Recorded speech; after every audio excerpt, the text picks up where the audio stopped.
Welcome to Donmar TV News Channel, mga balita sa buwan ng Nobyembre. Simula pa lang ng pagdinig sa Senado, agad itinanggi nila Bayan Muna Representative Carlos Zarate abay, alam naman nilang tanggapin nila yun. at ng mga dating kinatawan ng party list na hindi sila miyembro ng CPP, NPA, NDF. Biktima lang daw sila ng red tagging ng gobyerno. Ang Bayan Muna at ang miyembro ng mga Koalisyong Makabayan sa House of Representatives ay mga lehitimong mga partido na naniniwala sa paglahok sa parlamentaryong pakikibaka. Mas matindi po ngayon. Hindi na lang komunista ang tawag sa amin. Terorista na. Umabot na po sa antas ng kahibangan ang pagre-red tag nila. Pero ang National Intelligence Coordinating Agency o NICA nanindigang hindi red tagging ang ginagawa nilang information drive laban sa ibang grupo. Ang ginagawa po ng gobyerno at pinapaalam po sa lahat ng mga kababayan natin Paubos na. Wala na. ang katotohanan tungkol sa CPP, NPA, NDF at ang kanilang mga front organizations na nagbibiktima sa ating mga kabataan, ating mga indigenous people. Giit naman ng mga militante, taktika ng gobyerno ang red tagging para mailigpit ang mga kumakalaban dito. May mga insidente na raw na may mga pinatay na kritiko dahil sa pagpapakalat ng maling impormasyon laban sa kanila. Si Kabataan Party List Representative Sara Ilago umalma sa pagpapakalat daw ng militar at pulis ng fake news laban sa kanya. Sabihin niyo sa amin na Yak walang pa! red tagging. Sabihin Arty-arty mo magsalita dyan! Maayos ka nga! niyo sa amin na hindi delikado ang pag-red tag. Sabihin niyo sa amin. Sabi mo sa amin. Na wala kaming dapat ikabahala. Sabi mo sa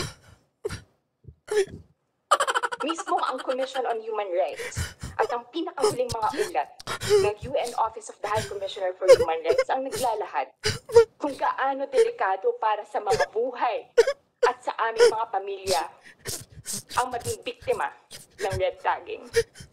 Pero humarap sa pagdinig ang isang dating miyembro ng guerrilla front ng NPA na si Joy James Sagino. Dala niya ang litratong patunay raw na konektado si Ilago sa NPA. Payaka. Mr. Chairman, that Ms. Sara Ilago doesn't know that we are members of the Communist Party in the Philippines because for her to go to Cotabato City, she and her party group organization needs to coordinate with the party organization in Cotabato City. Nalagyan ka ngayon. Huwag mo sabihin hindi mo alam. Because if she fails to do that, she won't be able to conduct consultation with students. Tama na? Kailangan mo daw mag-coordinate doon sa mga ano doon eh. Sasabihin mo, may picture. Sige nga. Hindi na nabigyan ng oras si Ilago para sagutin ang paratang. Kasi kakunwari ako si Ilago. Hindi naman totoo yan. Picture lang yan. Nag-excursion lang kami dyan. Nag-excursion lang kami dyan. Pero nagpunta lang masyado para mag-excursion. Isa pang dating miyembro raw ng NPA na si Jeffrey Celis ang nagsabing konektado ang Makabayan Bloc sa CPP, NPA, NDF.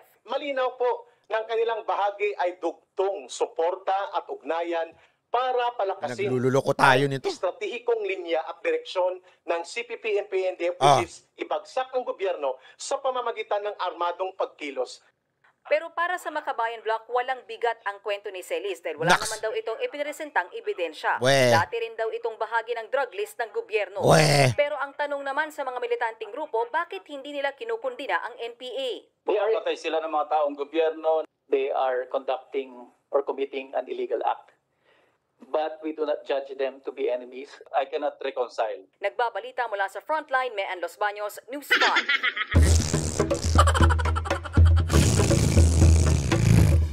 Payaka, no? Pakinggan natin yung buong banat nito ni Casino, ha? I think there's something that we need to answer, no? If that is the logic, na baka naman yung sinasabi ni Joe Masison, hiwalay yung sinasabi niya at saka sa revolutionary movement na gusto niya sa NPA, CPP. Why is it that the resource persons that we have here, former rebels, documented former rebels, ang pinagdaanan, hindi diretsong NPA, CPP. Ang pinagdadaanan, either nagkabataan party list or yung LFS or Gabriela or yung mga sinasabi na movements ni Joe Masison. I think that's what we need to answer. Common sense lang naman kasi. Mr. Chair, alam niyo po, ang NPA nagre-recruit yan among the idealistic sectors of our society. And of course, their first priority for recruitment would be precisely the activists. So para mo sinasabi, itong mga teroristang NPA na ito, siyempre, ang i-recruit nila yung mga tatanga-tanga din na maniniwala sa pinaglalaban nila. Ito, sino po ba mga tatanga-tanga mga nire-recruit nila na maniniwala sa kanila? Ay, mga tatanga-tanga aktivista rin. Ganon. Kasi ito yung Ito yung mga tatanga-tanga. Tingin nila kayang magsakripisyo and devote their full time. Kaya magsakripisyo. Sila kasi yung tatanga-tanga na nagganiwala kagad sa sinasabi ng mga NPA. These kinds of activities. I mean, it would be strange for them to be recruiting from the business sector. So sinasabi mo na rin talaga na talagang sa inyo. Although I think they are also doing that. Balikan tayo. That is the nature of the revolutionary movements. Hindi lang po sa Pilipinas, I think all over the world. All the revolutionary movements, of course, they recruit. Hindi ho kayo revolutionary movement ng NPA. Terorista ho ang tawag sa kanila. Hindi ho revolutionary movement. Wag ho kayong binabago nyo yun Primarily from... Di ba tinawag na silang terorista? These kinds of cause-oriented groups. At hindi na ho bago yan. Hindi naman natin tinatanggi na may recruitment talaga. I mean, if their experiences are to be believed. Tingnan mo sa kanya na mismo nang galing, may recruitment talaga ang NPA sa mga aktivista. Okay? So kayo mga kababayan, makinig kayo dito. Mismong galing na sa bibig nitong kasino na ito na ang mga NPA nagre-recruit sa mga aktivista. Hindi niya tinanggi. Tingnan nyo. Sinabi na mismo. So, kung yung mga anak ninyo nandiyan pa sa mga aktivista, ano pa ginagawa nyo dyan? O baka maging NPA din yan. So, tama lang pala yung sinasabi ni General Palarde na etong pangalan nito, yung magandang babae, si Liza Soberano na hindi ka pa ngayon NPA. Nandiyan ka pala ngayon sa ka pa lang sa Gabriela. So tama yung sinasabi niyang yun. Bakit? Sa bibig mismo ni Casino, sinasabi niya, ang inaay ng mga NPA, itong mga aktivista na ito. Tanga rin, ano? At di naman namin mapapasubalian.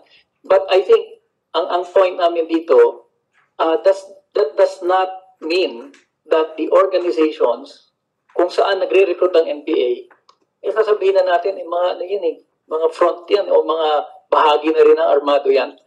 That is a dangerous assumption to make, Mr. Chair. I think that is the all right. In that case, if what you're saying is accurate, if what you're saying is accurate, then General Parlade's warning is correct.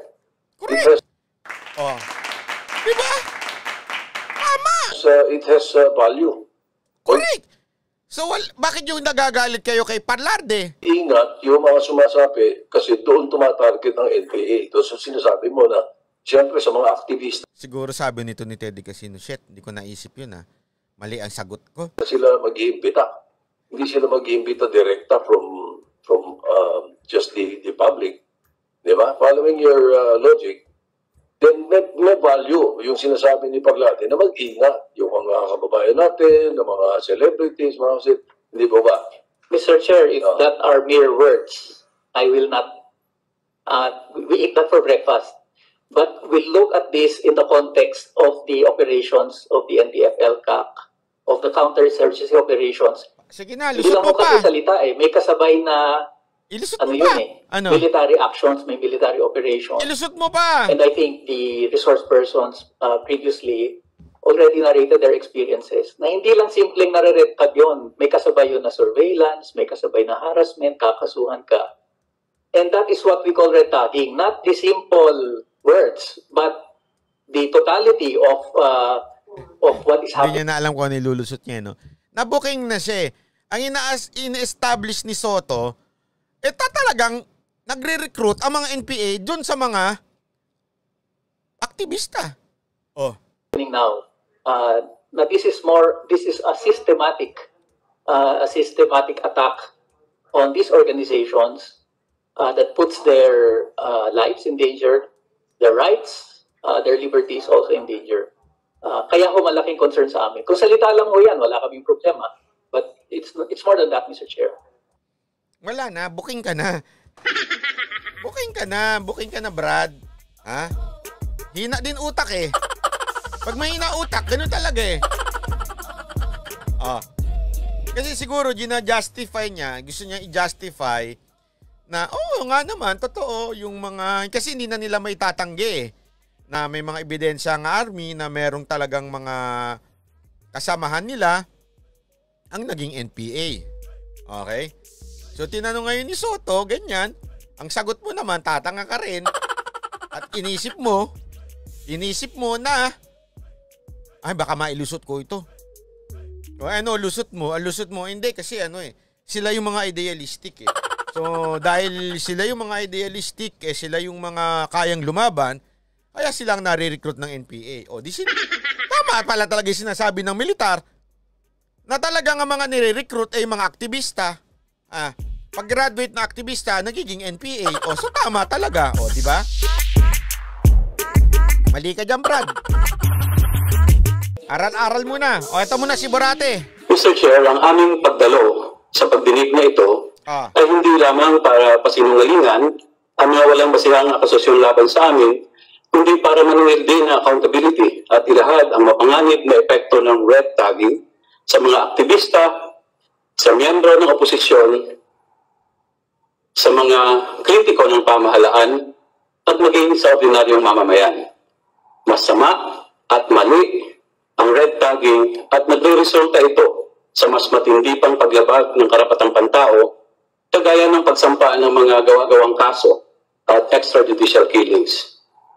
Itong nakaraan, Mr. Chair, naging malawakan at sentro ng mga red tagging at terrorist tagging ang mga miyembro ng Makabayan Bloc, ang mga progresibong organisasyon katulad ng Bagong Alyansa ng Makabayan at iba pang mga personalidad. Pilit kaming iniugnay sa terorismo. Ito ay isang malaking kasinungalingan. Bilang mga mambabatas ay ginagampanan lamang namin ang aming mga sinumpaang tungkulin ayon sa ating saligang batas at iba pang mga batas. Tahasan kong sinasabi sa komiting ito, Mr. Chair, na hindi ako miyembro ng Communist Party of the Philippines, hindi ako rebelde, at hindi ako miyembro ng National Democratic Front of the Philippines. Tahasan ko rin pinasisinungalingan na ang aking partido, ang Bayan Muna, ay creation at kontrolado ng Communist Party of the Philippines. Ang Bayan Muna at ang miyembro ng mga Koalisyong Makabayan sa House of Representatives ay mga lehitimong mga partido na naniniwala sa paglahok sa parlamentaryong pakikibaka para sa pagsulong ng mga reforma at pagbabago sa ating lipunan. Ito nga ho yung sinasabi ni Ka Eric eh. Okay, magaling ho sila pagdating ho sa palusutan. Sabi nga niya ang tawag niya dyan is criminal syndicate. They know how to papaano lagpasan o palusutan ng batas. Sabi nga ni Ka Eric. So ang gagawin nila, yung party list legit. Okay? Yung party list na Bayan Muna, legit yan. Pero nasa ilalim yan ng isang underground movement na siyang nasa ilalim ng CPP-NPA. Yan o yung sinasabi ni Ka Eric na siyempre sila, alam na nila yan kung paano nila itanggi. Ay hindi kami kasama dyan, hindi kami CPP, hindi kami gano. Pero sila mismo ang nananawagan ng pistok para sa CPP-NPA, NDF. Anong tawag mo dun? Nananawagan ka para sa pistok ng CPP, NPA, NDF, tapos sasabihin mo, wala kaming kinaugnayan sa mga yan. Eto malinaw daw, di ba? Wala silang kinaugnayan sa CPP, NPA, NDF. Pero sino ba ang nagbanggit ng pangalan ninyo? Sino ba ang nagbanggit na para matapos ang revolusyon o maganap ang revolusyon sa Pilipinas, kailangan ng tatlong aspekto, which is yung CPP, NPA, NDF, at ang grupo na ito na binanggit mismo ni Maria Jose Maria Jose Sison o si Joma na siya mismo nagbanggit sa pangalan ng grupo ninyo. So, sino sinungaling sa inyong dalawa? Kasi sinabi mismo ni Maria Sison na kayo ay kasama nila sa revolusyon na nais gawin ng grupo nila. Tapos sasabihin mo ngayon, tinatanggi mo. So, sino sinungaling sa inyo? Mag-usap kayong dalawa. Kayo na lang mag-usap. Lady S Vlog, pa-shoutout sa mga madir ko, ading by Eleanor Morales, natatawa sa iyak mo. Hello po.